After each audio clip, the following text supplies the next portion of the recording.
We're here in Buford, Georgia, guys. My name is David. This is Dragos. We're going to talk a little bit about the monthly subscription from Outpost. This is something that we get each month, and we try to do a video on to explain a little bit about what's in it. A little pros and cons for anybody that may or may not be into tactical survival gear. We know there's some other companies out there, but this is who we prefer to get our gear from. So let's dive in and see what they got. First thing is a card. So yeah, each box, guys, always comes with a card that basically, or sometimes pamphlets. They have comics. Sometimes actually are pretty funny and pretty cool. But this one looks like they just kind of get a short and sweet, detailed version of what is in the box and even how to use some of the tools that are in it. So first things first, let's start with the traps. It looks like we got a small trap, I think, on here. Right, yeah, it looks like actually there's two traps. We got a small trap and a large trap. Yep. Let's move this right here a little bit and make it easier, so that way you can see what's in here. So this is it here. So while Dragos, I guess you want to try. Is there anything else that says about the trap? What it says? That's what I say. So what I'm looking at, it shows that it has steps on here on how to put it together. Let's see if Dragos can kind of do it on his own without knowing how to do it, because you've never put one together, right? No. So neither Dragos or myself have ever actually put a trap together. I've never had the need to it living in the suburbs. But yeah, let's see what you got. So I mean, it kind of looks like it's a sort of like a mouse trap, instead of it having a board, and it only has one clamp that closes and closes all the way up on the other end. It's two of them, and they close down in the middle. But they kind of work the same. So you have to open the trap up and take this, which is what is it called? So that right there is the dog. All right, you take the dog and you make sure it catches onto this little hook right here. Which is the pan notch. And holds it down. Yeah. So basically what Dragos is doing on the diagram, it shows down here on this that it has the two levers opening up, and you lower the dog latch, I guess, lever, and then the pan notch, which is attached to the pan, right, holds it down. Holds it down, but when you lift it, so yeah, so you have to slightly lift the pan. So let's say I'm holding down the clamps right now, and you're gonna see that kind of fell down.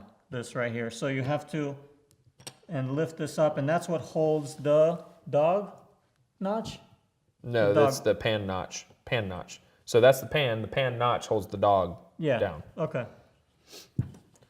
And that's it. How much pressure did you have to do to actually because it looked like you were actually having to I mean, I'm only using my fingers because it's pretty small. So could a kid do it without hurting themselves? Probably not. Okay.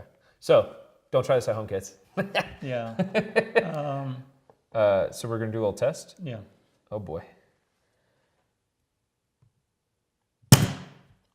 Ouch. So that's. Woo, that's a finger, a toe. No, that's something. Yeah, it's gonna break. It's gonna break a finger. Which, if it breaks a finger, it's gonna break a leg. Yeah. On an animal. Yeah. So, I mean, it looks like it's pretty solid too. For this one, it's a small animal. Would take that? Yeah, it looks pretty intense, and it looks like it's made pretty well too, right? Yeah. Cool.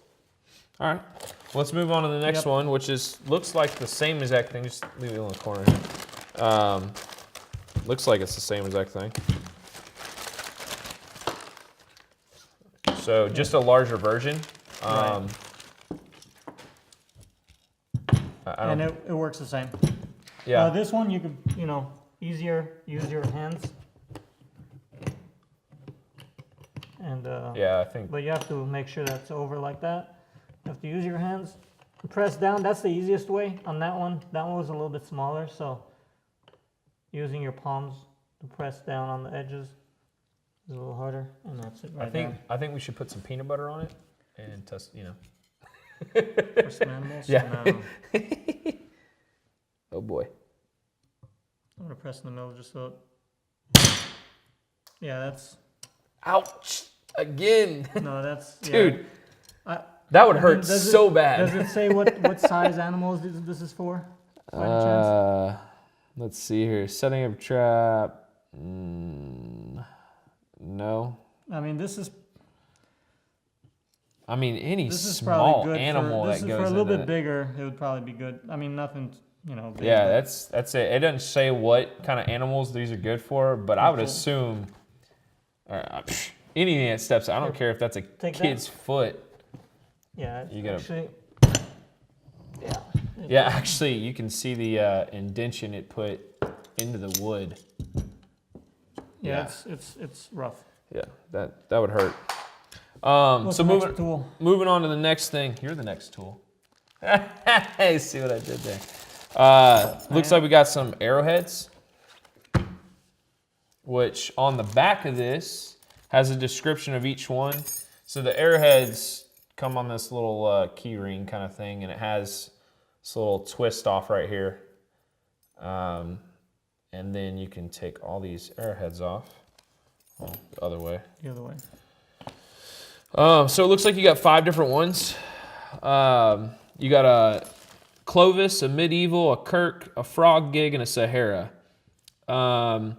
They kind of tell you a little bit about each one. The Clovis, what they could be useful for. Yeah, the Clovis is more of what it was traditionally used for bows to hunt larger game. That's that one. That would be the one that Dragus is holding now. The Medieval, also known as the Bodkin point, the Medieval arrowhead is one of the simplest designs used extensively during the Middle Ages. So basically a typical arrowhead from back in the day. Maybe that one. Then you have the Kirk, similar to the Clovis point. It has 2 serrated edges on it, right? Right. Yeah, so 2 serrated edges that allows you for multiple functions, cutting implement, as well as an effective arrowhead, but it has less penetration.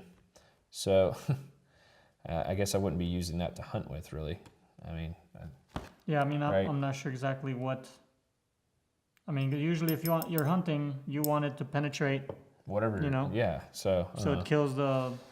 this one looks like it's my favorite. The Frog Gig, as they call it, ideal for gigging. I've actually gone I was gonna gigging. say, Yeah, remember- actually, yeah, you were actually when we went gigging, but But they were much bigger than this. yeah, those things are like Yeah, they were. huge metal. Like They're a few inches. yeah, those things are massive. But that's actually, I mean, frog gigging. Right. That's perfect for the size of a frog. And then the last one is the Sahara, which kind of looks kind of a little bit of a Christmas tree.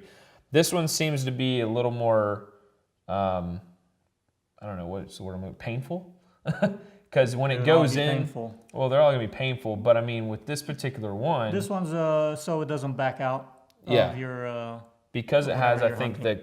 the cut of it with having here Right. to here, and then another one when it gets lodged in to whatever It it won't hits, come out. it won't come out. If the animal's running, or Yeah. anything like that after that, you won't lose your arrow. Yeah. The next tool. All right. This is the last one, right? Oh, well, here, before I do that and forget, they always send these little patches. This one says beer, but it shows a bear on it. Right. They're Velcro. Actually, it's a bear with antlers. That's why it's. Yeah. Is it a deer? Is it a bear? Yeah. No, it's a beer. Yeah. But they always come with the Velcro on the back. So if you have a backpack or armor or something, you can put it on to anything that has Velcro. Right. I like them. They're pretty cool. So last but not least, I think, is this, which is they call the hammer axe tool. I mean, it looks like a pretty nifty design. You want to go over this one? Yeah. So you have the hammer end, and you have the axe end. Axe is pretty small. I mean, you could, cut branches with it. It also has pliers. So wire cutter down here, for if you want to grab onto something here or crimp. It looks like, I mean, it's a pretty solid piece. Yeah, it looks like the design Yeah. actually is really, really well made on that. Right. The only thing I'd be concerned with is the steel on the sides here. And that's the only thing I holding up noticed. over time. Right, yep. Because they look like, I mean, they're Let me sort see of, not rivets, but they're pins. Yeah. See that? That's the only thing I see. That, if you're hitting, depending on what you're hitting with it and how, hard you are on the tool. So one thing I like about this is on this has this like curvature handle. So when you go to grip it, it actually has a comfortable feel to it. Over time, I guess, the little more you're having to use this tool, if you had to, repeatedly try to nail something or hack at something, the handle on this, it's really good. It's comfortable. It's kind of a neat design. I think they added the edge. Right. But yeah, so you take that off, and then you got, what, 5 different pieces in the middle? It's got a regular knife. So this is just something you'd find Sharp. on a multi-tool. It's pretty sharp. I mean, nothing out of the ordinary with that. It's got a Phillips screwdriver. It's a small Phillips screwdriver, but it's good, in case of emergency. It's got a saw. The saw is sharp. That's, if you're not going to use the axe, you could use the saw. It's got this tool here. You could use it for different size bolts or nuts, and then a bottle opener. And then it's got a serrated knife. Hey, look, and I'm not sure exactly. I think this is... It's for filing your nails. Actually, I didn't notice that before. It's actually got a file on one side for filing nails. And I think this side here, usually they use this for as a flat screwdriver. Yeah. But I think in this case they used it more as maybe a chisel or something. Yeah, but I mean, you could probably use that as a flathead too, though. I mean, it's got enough. You're gonna end up messing up the sharp edge because it does have a sharp. But you could also use this piece as well. That's probably for a flat. No, this is kind of a chisel too. Yeah. So I'm surprised they didn't put a flathead screwdriver on there. So I don't know about y'all. But this is it's a good multi-tool. I have a few of these myself, and I never use them. I'm not saying I wouldn't use them or I won't ever use them. I find that I have so many of them, but sometimes it's easier, especially again, we live in the suburbs. So when you're at home, you just go to your toolbox and grab a screwdriver or flathead or the pliers or whatever specifically you need. But I mean, I think on the go in a bug out bag or whatever, or in your car, keeping your car for multi-purpose. I can't tell you how many times I've man, I wish I had a flathead on me or something that I don't have in the car. Keeping something like this would be great to have around, I think. But. And yeah, and that's what I think a lot of these are meant for. I mean, the traps, obviously, they're specific for, trapping animals.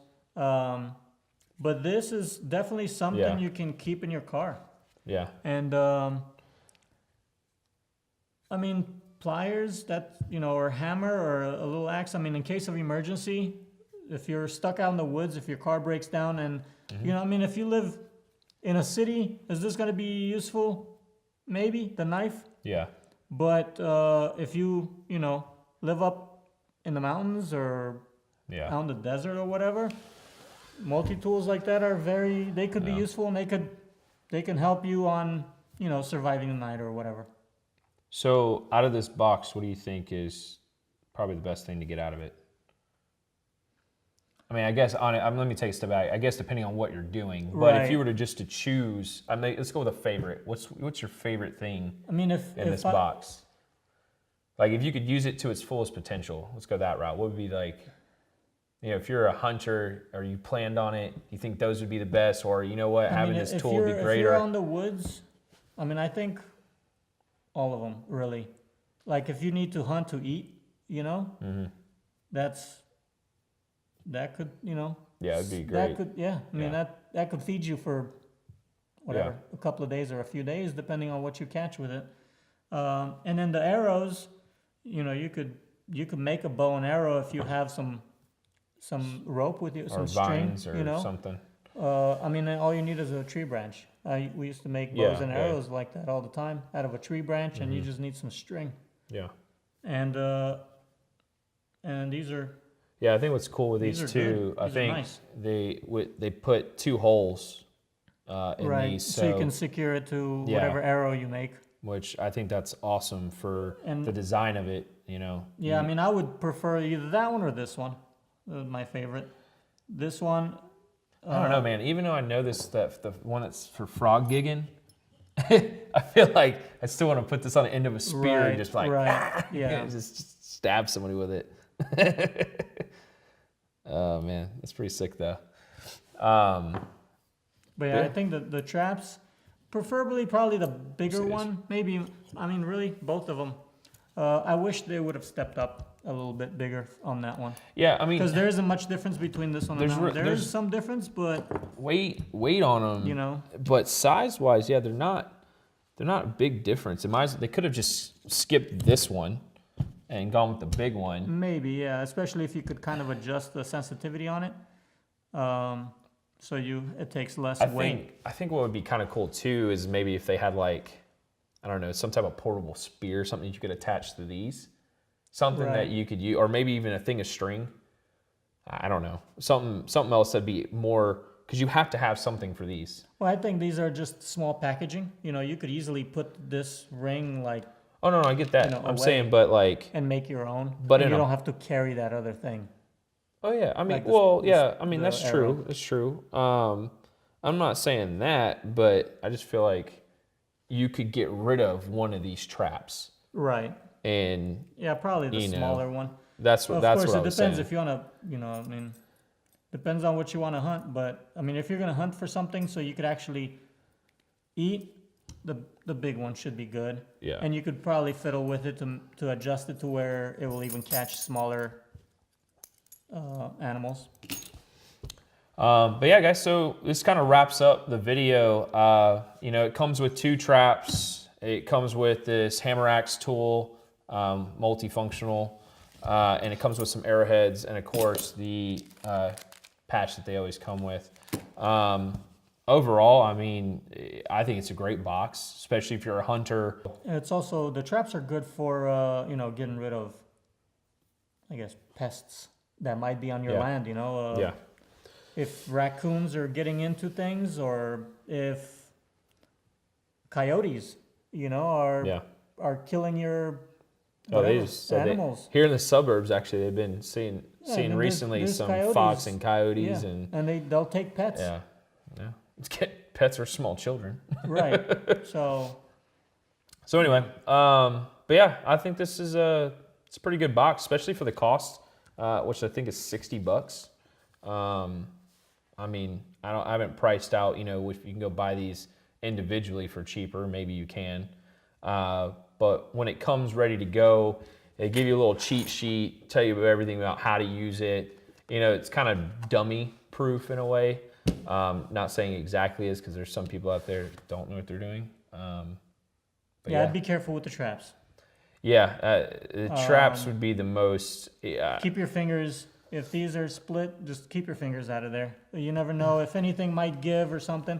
I mean, they're made well, but what if you touch something and the thing snaps, and then you're gonna break fingers. That's just basically, children should not play with these. right. And based on when Dragus was trying to pry them open and set them up, the strength I think you need is more than what a child could do. So I feel like a child even trying this, yeah, they wouldn't be able to. You know, I mean, I'm pushing down pretty hard right now and shaking even, and reaching to try to do that. You know, a kid doing that, right. They're going to hospital. Plain and simple. Done for the day. Yep. So that's it, guys. So, you know, let us know what you think. You know, this is our first time really sitting here trying to go through this, putting it together. We got another box coming in the next few days. We're about to go through and try to put together a small video for you guys. Do you have any closing thoughts, ideas? No, it's a good box. I like it. Okay. Well, cool. That's a wrap, guys. Appreciate it. Let us know if you got any questions, and see you next time.